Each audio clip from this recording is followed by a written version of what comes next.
Hello sir. Sir मेरा question ये था कि अच्छे लड़के क्यों नहीं मिलते। जिससे भी बात करी जाती है ज़्यादातर यही होता है कि अट्रैक्शन की वजह से होती है, तो सीधा सीधा दिख जाता है कि शरीर का मामला है, तो पता चल जाता है इन्हें बॉडी से ही रिलेशन है और कोई डेप्थ नहीं होती वहाँ, सिर्फ बॉडी चाहिए होता है। देखो, दोनों बातें होती हैं। हाँ, ध्यान से सुनिएगा। कोई व्यक्तिगत तौर पर नहीं है, सबके लिए है। ये आमतौर पर लड़कियों और महिलाओं की ओर से ही ज़्यादा आता है कि जितने पुरुष हैं, लड़के हैं, ये अच्छे होते नहीं, ये संबंधों में सिर्फ शरीर देखते हैं, ये हम में सिर्फ बॉडी तलाशते रहते हैं, इन्हें और कुछ नहीं चाहिए रिलेशनशिप में, सिर्फ सेक्स चाहिए। इस तरह की बातें आती हैं, बहुत बार आती हैं। ये बात ठीक भी है, लेकिन इस बात के दो पहलू हैं। एक, बढ़िया संबंध में दो लोग होते हैं ना, दो पक्ष होते हैं हमेशा,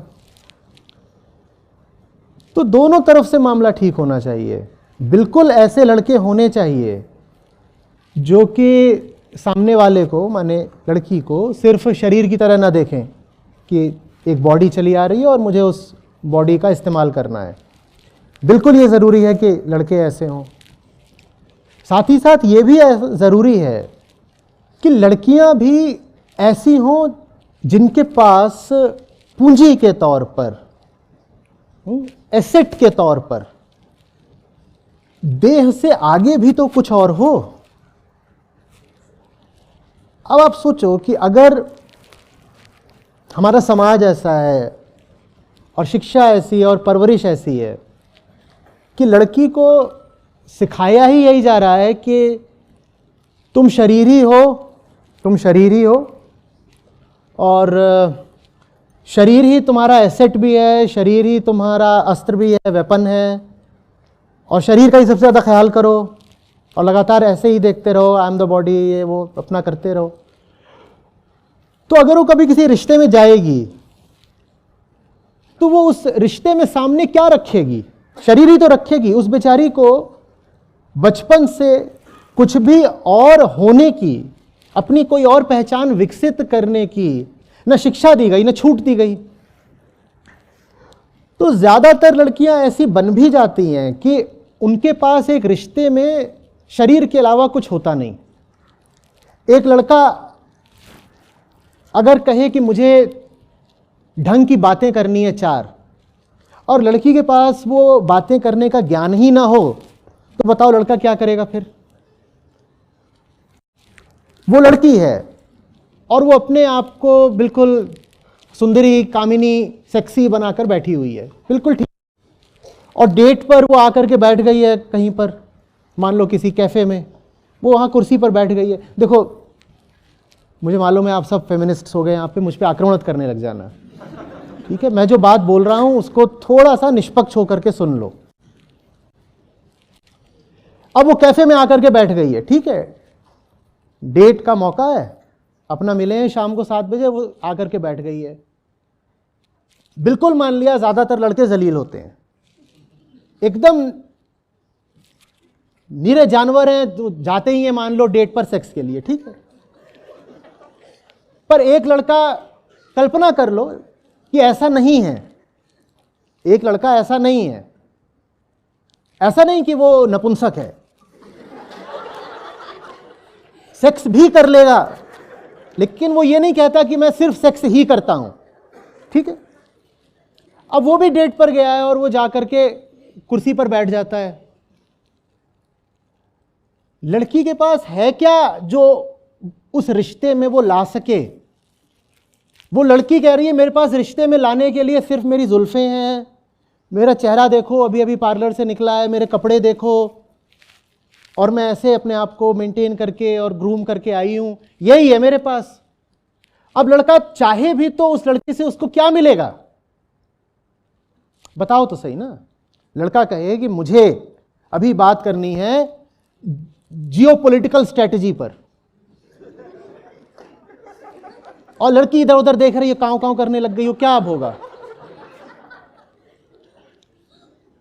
और इसमें मैं कह रहा हूं लड़की की गलती नहीं है, क्योंकि बहुतों को बुरा लगेगा।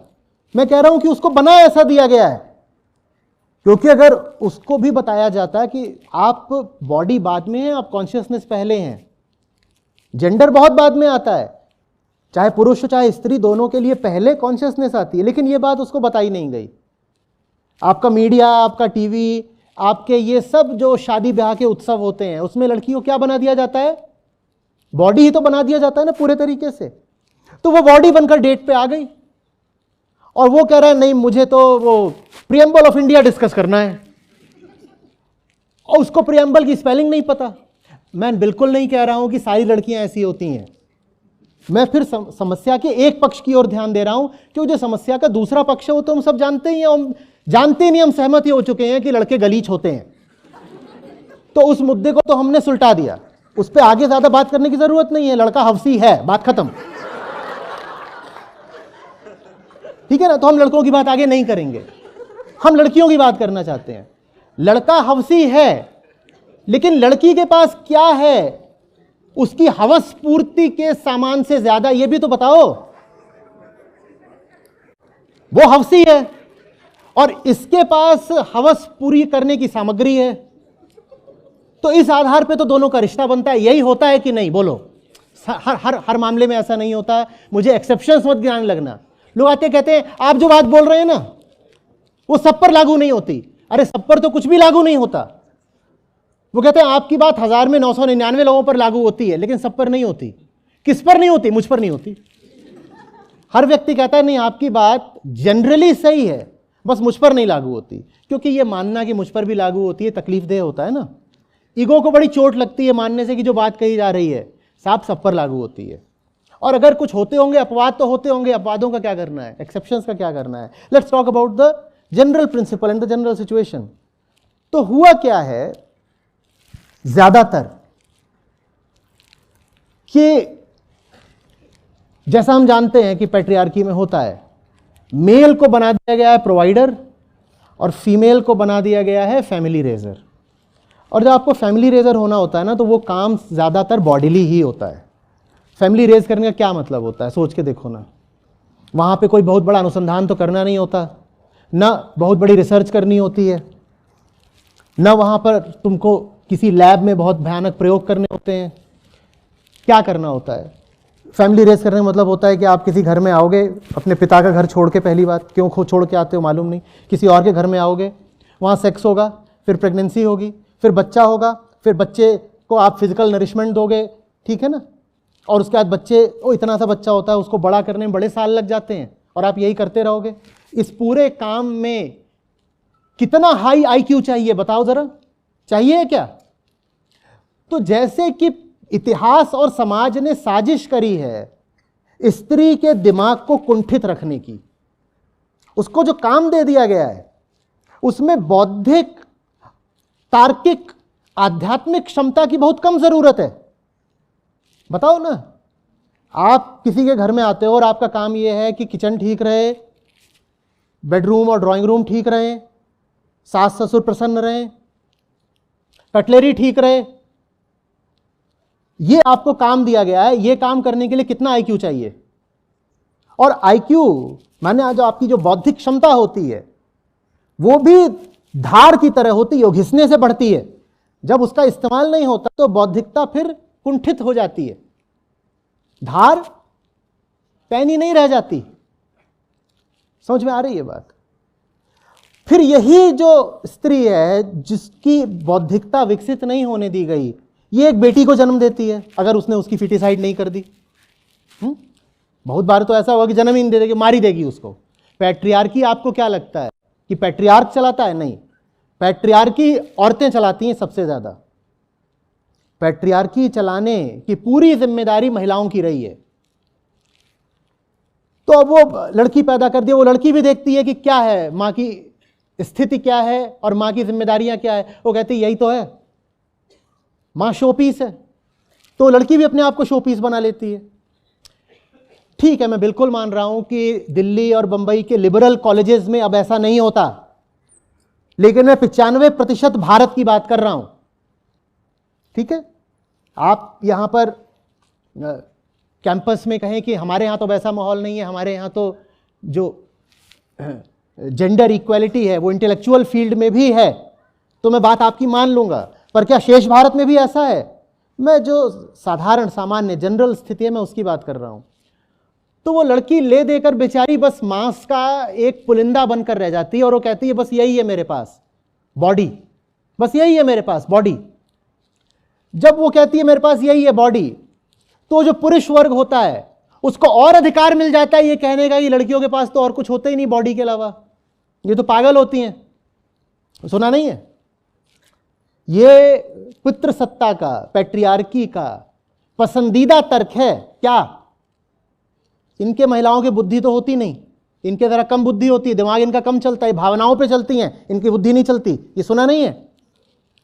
और ये सब करने की उनको ट्रेनिंग किसने दी है? खुद पैट्रियार्की ने। तो वो लड़की ऐसी ही बन जाती है। अब लेकिन उसको भी किसी न किसी तरीके से पावर तो चाहिए ना, पावर की भूख तो हर इंसान में होती है। पावर या तो आपको ज्ञान से मिल सकता है, आपकी काबिलियत से मिल सकता है ना, आपने तरीके तरीके से अपने जो गुण सद्गुण विकसित करें उनसे मिल सकता है। और अगर आपके पास ज्ञान और काबिलियत विकसित करने का मौका ही नहीं आया, अपॉर्चुनिटीज ही नहीं आई, तो फिर आप पावर कैसे पाना चाहते हैं? आप कहते हैं मैं इस बॉडी को वेपनाइज करूंगा, I will use my body as a weapon. और वही महिलाएं फिर कर रही हैं ये सब जिसको आप बोलते हो वल्गैरिटी वगैरह। ये क्या है? It's a social phenomena in which the woman is compensating for her lack of power by weaponising her body. वो कह रही है मेरे पास और तो कुछ तुमने दिया नहीं ना, मेरे पास इकोनॉमिक अपॉर्चुनिटीज है, दुनिया की 3% वेल्थ है बस महिलाओं के पास। सोच के देखो, दुनिया की तुम पार्लियामेंट्स देख लो, वहां देखो कि विमेन रिप्रेजेंटेशन कितना है, या ये देख लो कि जितने सीईओ हैं दुनिया भर में उसमें महिलाएं कितनी हैं। तो उन्हें और कुछ तो मिलता नहीं, तो पावर कहां से लाएं? वो कहती हैं हम एक जगह से पावर लाएंगे, बॉडी से पावर लाएंगे। जब वो बॉडी से पावर लाती हैं तो वो और ज्यादा बॉडी आइडेंटिफाइड बन जाती हैं, तो फिर पुरुषों को और कहने का हक मिल जाता है कि इसमें है क्या, शरीर ही तो है, तो हम इसके शरीर को भोगेंगे। वो और हवसी हो जाते हैं। तो ये मिला जुला के दोनों ही पक्षों के लिए एक बड़ी खराब स्थिति रहती है। महिला और ज्यादा बस मांस का लोथड़ा बनती जा रही है। सेक्सी मांस ठीक है, लेकिन फिर भी मांस तो मांस, भले ही सेक्सी होगा। और पुरुष और ज्यादा हवसी जानवर बनता जा रहा है। इसमें दोनों में से किसी को कोई लाभ हो रहा है? दोनों में से किसी को कुछ नहीं मिल रहा। अगर आप चाहती हैं कि अच्छे लड़के मिलें तो वैसे गुण विकसित करिए जो अच्छे लोगों की अच्छाई से रिलेट कर सके। देखो सामने जो लड़का होता है ना, आप जब उससे रिश्ता बनाते हो, डेटिंग वगैरह करते हो, एक जो लड़का होता है वो कई चीजें होता है। एकदम अपने न्यूनतम लोएस्ट स्थान पर वो एक जानवर होता है, और अपने हाईएस्ट स्थान पर वो एक थिंकर होता है, वो एक रियलाइजर होता है, हाँ, वो एक फ्रीडम फाइटर होता है, वो सब कुछ होता है। अब ये हम पे निर्भर करता है कि हम उसकी हस्ती के कौन से बिंदु से संबंध बनाते हैं। समझ में आ रही है ना बात? जैसे एक ट्रेन होती है, उसमें हर तरह के डब्बे होते हैं। ये तो अब आपके टिकट पे निर्भर करता है कि आप कौन से डब्बे में बैठोगे। वैसे ही प्रत्येक व्यक्ति कई व्यक्ति होता है, एक इंसान कई इंसान होता है। वही इंसान जो हो सकता है कि कॉलेज में प्रोफेसर बन करके लिबर्टी, इक्वालिटी, फ्रेटर्निटी के लेसन देता हो, वो घर में जाकर के ऑपरेसर बन जाता हो। ऐसा हो सकता है ना? हो सकता है ना? तो एक बंदा कई बंदा होता है, उसकी पर्सनैलिटी में, उसके एग्जिस्टेंस में कई लेयर्स होती हैं। तो ये जिम्मेदारी कुछ हद तक आपकी भी है एज अ वुमन, कि आपके सामने जो पुरुष आ रहा है आप उसके एग्जिस्टेंस के राइट पॉइंट को एक्टिवेट करें। आप उसके सामने अगर बस सेक्सी डॉल बन के जाओगे तो आपने उसके कौन से पॉइंट को एक्टिवेट कर दिया? जो उसका सेक्सुअल सेंटर है बस उसको एक्टिवेट किया आपने, और क्या करा? बिल्कुल हो सकता है कि वो बंदा एक थिंकर था, एक फिलोसोफर था, हो सकता है कि नहीं? पर अब आप उसके सामने सिर्फ और सिर्फ डॉल बन के जाओगे तो वो आपसे फिलॉसफी की बात थोड़ी कर पाएगा बेचारा। थोड़ी सी सहानुभूति उसके लिए भी, पशु के लिए भी। उसके पास हो सकता है बहुत कुछ हो, लेकिन वो आपसे कैसे संबंध बनाए अगर आप कह रहे हो कि मेरे पास सिर्फ बॉडी है ना? तो ये तो हम देखो बहुत पहले मान चुके थे कि वो जो पक्ष है वो तो एकदम सड़ा गला मरा निकृष्ट है, उसको तो जितनी गालियां देनी है दे दो, है ना? उसको तो हमने बर्खास्त कर ही दिया है बोल के कि तू हौसी जानवर है, the male is the animal, हट। अब हम ये करना चाहते हैं कि थोड़ी जिम्मेदारी हम महिलाओं पर भी डालें। हाँ, realise that the purpose of your life is the upliftment of consciousness. The body is not your reality. आप शरीर हो करके, शरीर बन करके जीने के लिए, शरीर दिखा करके जीने के लिए और शरीर की रोटी खाने के लिए नहीं पैदा हुए हो। आप ठीक उसी उद्देश्य के लिए पैदा हुए हो जिस उद्देश्य के लिए कोई पुरुष पैदा होता है ना? और क्या उद्देश्य है आपके जीवन का? हाँ, जानना, समझना, आगे बढ़ना और अंततः हर तरह के बंधन से मुक्त हो जाना। वही स्त्री के जीवन का भी उद्देश्य है। जब वैसा हो जाएगा तो फिर स्त्री और पुरुष दोनों में स्वस्थ संबंध बन पाएंगे। समझ में आ रही है?